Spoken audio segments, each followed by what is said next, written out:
ராஜாவை குறித்து புகழ்ந்து பாட்டு பாடுவார்கள்.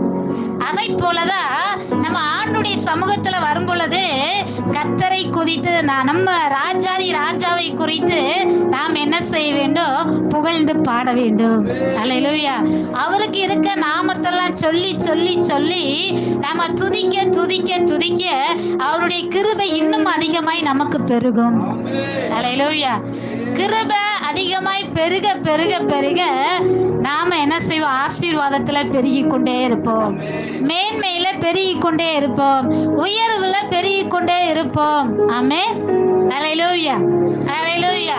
அப்ப முதல் பகுதி என்ன சொன்னா, கர்த்தருடைய நாமத்தை சொல்லி நாம் துதித்து பழக வேண்டும். ஆமென். இரண்டாவதாக